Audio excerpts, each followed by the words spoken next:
Muy buenos días, tengan todos bienvenidos a este tercer encuentro del módulo del Evangelio de San Lucas, de la Escuela del Discipulado Misionero del CAE, en la Arquidiócesis de Cali. Ya hemos visto en los dos primeros encuentros una introducción al Evangelio de San Lucas y una imagen rápida que nos presenta Jesús, que nos presenta sobre Jesús el Evangelio de San Lucas. ¿Qué nos dice San Lucas sobre Jesús de Nazaret? Esos fueron los dos primeros encuentros. En este tercer encuentro vamos a entrar ya en forma a lo que nos interesa, mirar qué elementos de discipulado hay. Hoy vamos a trabajar el ministerio de Jesús de Nazaret en Galilea. Esa es una de las partes que veíamos en el encuentro pasado. Vamos a mirar qué hizo Jesús en Galilea, cómo le fue, qué características vemos, qué nos puede aportar la misión de Galilea en nuestro quehacer de discipulado. Sin más preámbulo, entremos pues a este encuentro que nos llena de luces para nuestro seguimiento de Jesús. El encuentro de la misión de Jesús en Galilea hace parte de del segundo apartado del Evangelio de San Lucas, que inicia en el capítulo 4, versículo 14, y se llama precisamente así, actividad de Jesús en Galilea. Vamos a mirar cómo en Galilea sucede algo muy importante para nuestro estudio, y es, en Galilea Jesús llama a sus primeros discípulos, y después convoca a sus 12 apóstoles. Ese proceso se hace en Galilea. Vamos a mirar bajo qué marco se hace, cuáles son las actitudes de Jesús, qué palabras nos llegan hoy, qué retos nos trae este encuentro. Por eso no es gratis que en el encuentro pasado les haya puesto a trabajar la vocación de Pedro, cómo está el llamado y qué responde. De eso vamos a hablar después. Lo más importante es ubicarnos geográficamente. Jesús él vive en Galilea, que es la región del norte. Él vive en Galilea, en esa región hay un lago, que es conocido como el Mar de Galilea, o el Lago de Galilea. La agricultura es importante, pero la actividad más fuerte en la que se mueven las personas es la pesca, por la cercanía al lago. Por eso en Galilea Jesús hace su primer pesca milagrosa, después llama a Pedro. Ahorita vamos a mirar eso. Lo primero es que Jesús comienza en Nazaret su ministerio. En el capítulo 4, en el versículo 14, vemos que él entra a una sinagoga, a la sinagoga de Nazaret, y lee un verso de la Escritura. Se los voy a leer aquí, en el versículo 18 y 19 está lo que él lee. El Espíritu del Señor está sobre mí, porque me ha ungido para anunciar la buena noticia a los pobres. Me ha enviado a proclamar la liberación de los cautivos, a dar vista a los ciegos, a liberar a los oprimidos, y a proclamar un año de gracia del Señor. Esto es un texto del profeta Isaías. En el profeta Isaías está este versículo. ¿Qué pasa? Jesús responde después de esto con una frase que a muchos los inquieta. Y la frase es la siguiente. Después enrolló el libro, se lo dio al ayudante y se sentó. Todos los que estaban en la sinagoga tenían los ojos fijos en él, y comenzó a decirles: Hoy se ha cumplido ante ustedes esta profecía. Lo primero que Jesús dice es: esto que Isaías profetizó se está cumpliendo. ¿En quién? En la persona de él, en la persona de Jesús. Esto tuvo que haber sido escandaloso, porque se está proclamando prácticamente hijo de Dios. Y mire cómo actuaron las personas. Todos lo apoyaban y se admiraban de las palabras que había pronunciado, y comentaban: ¿No es este el hijo de José? Lo primero, duda. Este es el hijo de José, nosotros conocemos a su familia, conocemos a sus hermanas. ¿Cómo así que es el hijo de Dios? ¿Sí? Y esto causó gran revuelo. Pero es curioso, ¿por qué? Porque va dando un itinerario. He venido a hacer una serie de cosas, a sanar a los enfermos, a liberar a los oprimidos, a darle la vista a los ciegos. La actividad misionera del maestro se refleja en la actividad misionera de los discípulos. Esto es importante porque nos da a nosotros también un itinerario, nos da un eje, nos da una luz de qué tenemos que hacer, Jesús dice, ningún profeta es bien recibido en su propia tierra, expresión curiosa y bonita que usamos hoy con frecuencia. Pero él no se rinde y sigue con su itinerario, sigue con su misión, sigue con la esperanza de construir el reino. Y por eso se va a llamar a sus primeros discípulos, una actividad importante. Vamos a ver que hay un itinerario bonito, y es que antes de Jesús llamar a los discípulos, siempre realiza un milagro.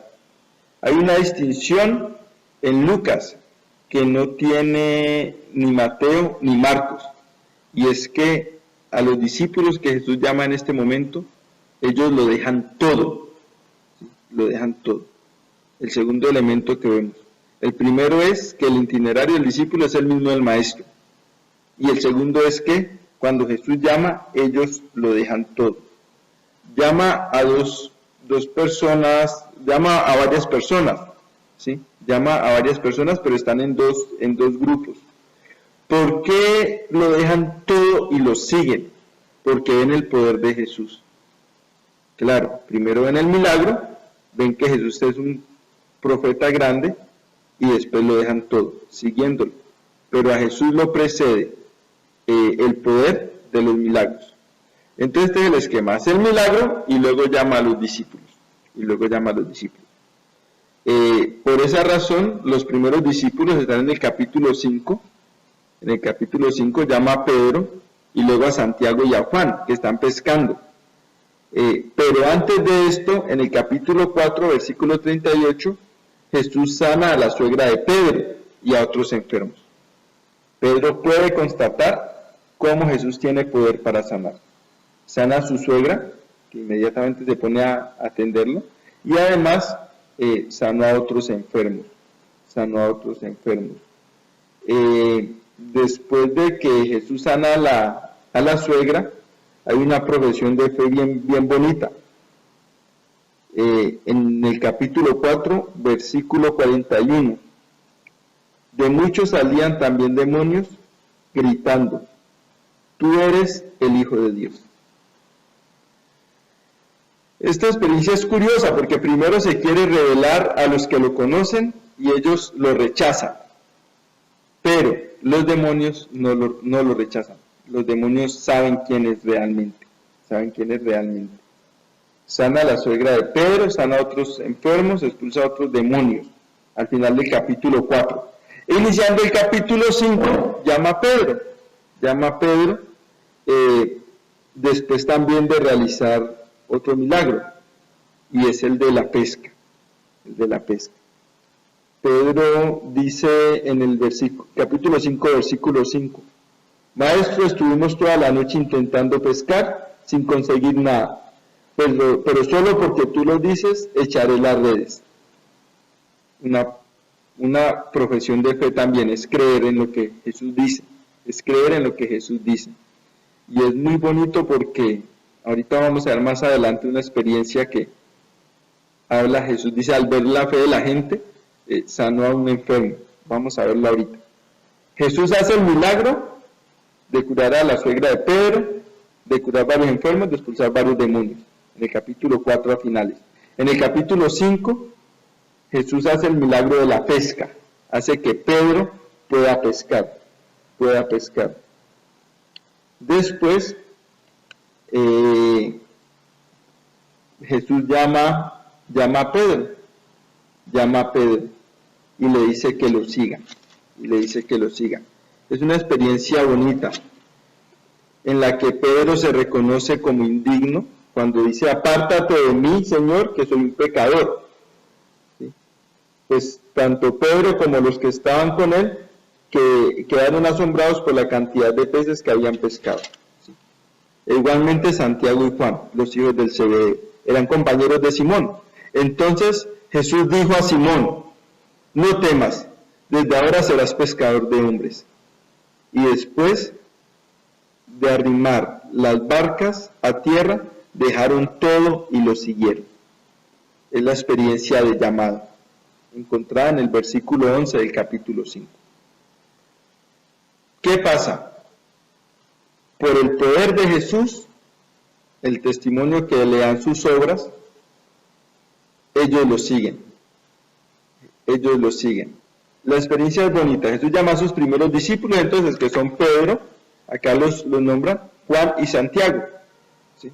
Son Pedro, Juan y Santiago. Después de esto Jesús cura a algunas personas y se encuentra con una oposición. Vuelve la gente que lo retracta, que quiere rechazarlo. ¿A quién cura? Cura a un leproso y cura a un paralítico. Lo bonito de la experiencia del paralítico es que es la escena en la que dicen que había tanta gente en la casa que lo metieron por el techo. Lo metieron por el techo. Dicen, pero como no podían presentárselo a Jesús, porque había mucha gente en la casa, hicieron un hueco por la azotea y lo subieron. Después lo descolgaron en la camilla a través del tejado y lo pusieron en medio, delante de Jesús. Y miren lo que dice: viendo la fe que tenían, Jesús dijo: hombre, tus pecados quedan perdonados. Una experiencia bonita en el que Jesús reconoce la fe. Viene de un proceso en el que la gente lo está rechazando, pero cuando reconoce la fe de la gente, Jesús actúa. Jesús no se queda mudo ante la fe de los que lo siguen. Tengamos eso en cuenta nosotros como seguidores de Jesús.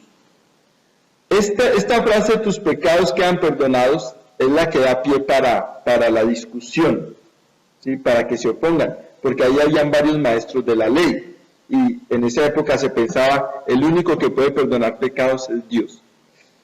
Un pensamiento del Antiguo Testamento muy dañino que hoy en día nosotros como discípulos de Jesús seguimos teniendo, porque hay mucho cristiano, hay mucho católico al que yo escucho decir: yo perdono, pero nunca olvido, o el único que perdona es Dios.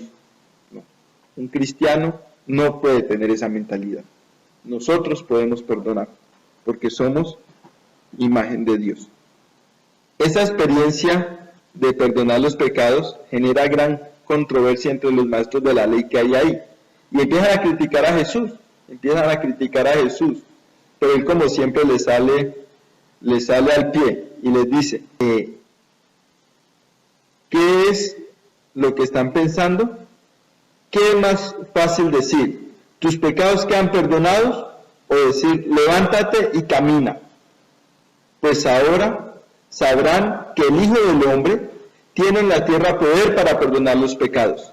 Esto es lo que les dijo Jesús a ellos. Entonces se dirigió al paralítico y le dijo: levántate, toma tu camilla y vete a tu casa. Él se levantó inmediatamente en presencia de todos, tomó su camilla en que lo llevaban y se fue para su casa alabando a Dios. Todos quedaron maravillados. El esquema es chévere. ¿Por qué? Porque Jesús hace milagros y llama a sus primeros discípulos, luego vuelve a hacer milagros, lo confrontan y se prepara para llamar a la segunda tanda. ¿Sí? Que en este caso, después de ese milagro, llama a Leví. Para muchos, Leví es Mateo, que era cobrador de impuestos. Entre los apóstoles había uno que se dedicaba a cobrar impuestos, Mateo. el del Evangelio según San Mateo. Y miren lo que pasa. Después de esto, salió y vio a un recaudador de impuestos llamado Leví, que estaba sentado en su oficina de impuestos y le dijo, sígueme. Y mira lo que hizo Mateo, lo mismo que Pedro, que Santiago y que Juan. Él, dejándolo todo, se levantó y lo siguió. Esta experiencia del capítulo 5, versículo 28, que dice que él, dejándolo todo, se levantó y lo siguió, es la misma que del capítulo 5, versículo 11, es la misma de Pedro, Santiago y Juan, en la que dice, y después de arribar las barcas a tierra, dejaron todo y lo siguieron. Las dos veces en las que Jesús llama, las personas dejan todo y lo siguen, pero es bonito porque ellos siguen por el testimonio del milagro. Mateo seguramente vio el milagro del paralítico y lo que Jesús estaba haciendo, así como Pedro vio el de la suegra y todos los demonios que estaba expulsando. Pero vuelve a pasar lo mismo. Después de que lo sigue un discípulo, empiezan a confrontarlo, empiezan a discutir con él. En este caso, vienen a poner la prueba sobre el ayuno. Habla que los discípulos de Juan el Bautista ayunaban y que por qué no ayunan los discípulos de él. Y él dice que porque están con el novio. Cuando el novio está, ellos no ayunan porque están en fiesta.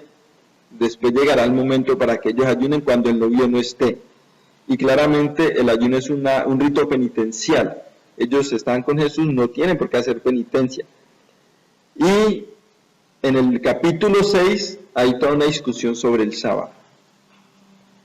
¿Esto qué nos marca este acontecimiento de que Jesús llama y luego hay unas discusiones y luego vuelve a llamar a Leví y hay otras discusiones? Esto nos viene mostrando cómo el llamado de Jesús siempre genera confrontaciones en la sociedad. El llamado de Jesús siempre genera choques, Pensemos qué choques está generando hoy el llamado que nos hace Jesús. Siempre es con los líderes. Los líderes de Israel son los que van contra Jesús. Y es por eso que Jesús tiene que ir formando un grupo aparte. Formando el primer prototipo de iglesia. ¿Sí? ¿Cuál es? La comunidad de los 12 apóstoles. Después de toda esta discusión del sábado, Jesús elige a los 12 apóstoles. Entre todos los discípulos que estaban, Jesús elige a los 12 apóstoles. Vamos a mirar en el capítulo 6, versículo 12. Voy a leérselos. Por aquellos días, Jesús se retiró a la montaña para orar y pasó la noche orando a Dios. Al hacerse de día, reunió a sus discípulos. Eligió de entre ellos a 12, a quienes les dio el nombre de apóstoles. Simón, a quien llamamos Pedro, y su hermano Andrés, Santiago y Juan, Felipe, Bartolomé, Mateo, Tomás, Santiago el hijo del Alfeo, Simón llamado el Zelota, Judas el hijo de Santiago y Judas Iscariote, quien fue el traidor. Como Jesús ve el rechazo de la comunidad, de los líderes sociales, realiza una acción contestataria y es elegir a los 12 apóstoles para formar un prototipo de lo que conocemos como iglesia. De hecho, la palabra apóstol es muy bonita. Etimológicamente la palabra apóstol viene del griego apostolos, que es una palabra compuesta. Apostolos significa enviado, y viene del prefijo apo, que significa aparte, apartar o hacer lejos, y de la raíz telo, que significa yo. Entonces, apóstolos significa yo aparto o yo envío lejos. Eso significa apóstol. Por eso, muchos son los discípulos, pero Jesús no más escogió a unos como apóstoles. a unos a los que los envió. Después podemos ir mirando a qué los envió. Acá mismo, en Galilea, Jesús da unas condiciones para ser buenos apóstoles cuando los envía. Por ejemplo, en el capítulo 9, todavía están dentro del ministerio de Jesús en Galilea, todavía no han salido hacia los diferentes sitios. En el capítulo 9, en el versículo 1, dice la misión de los 12. Jesús convocó a los 12 y les dio poder para expulsar toda clase de demonios y para sanar enfermedades. Luego los envió a predicar el reino de Dios y a sanar a los enfermos. Y les dijo: no lleven para el camino ni bastón, ni morral, ni pan, ni plata, ni tengan 2 túnicas. Cuando entren en una casa, quédense en ella hasta que salgan de aquel lugar. Y donde no lo reciban, váyanse y sacudan el polvo de sus pies como testimonio contra ellos. Ellos partieron y fueron recorriendo los pueblos anunciando la buena noticia y sanando enfermos por todas partes. En el capítulo 9 ya va finalizando el ministerio de Jesús en Galilea, para iniciar el camino hacia Jerusalén. Pero antes de eso, lo que hace Jesús es enviar a los apóstoles. Ahí les está dando las cualidades, ahí les está dando unas indicaciones, y por eso se llaman apóstoles, porque Él los aparta y los envía. Lo que nos tenemos que preguntar hoy es: ¿a qué nos está enviando Jesús? ¿A qué nos está enviando Jesús hoy? Es una pregunta que hoy, como discípulos, nos tenemos que hacer. Todos somos discípulos. ¿Será que nos ha dado miedo ser apóstoles? ¿Será que nos ha dado miedo apartarnos para hacer lo que Jesús nos envía? Que el Espíritu Santo nos acompañe en nuestra intención de ser mejores seguidores de Jesús, y que nos dé el mismo Espíritu la fuerza para ir a donde Jesús nos envía.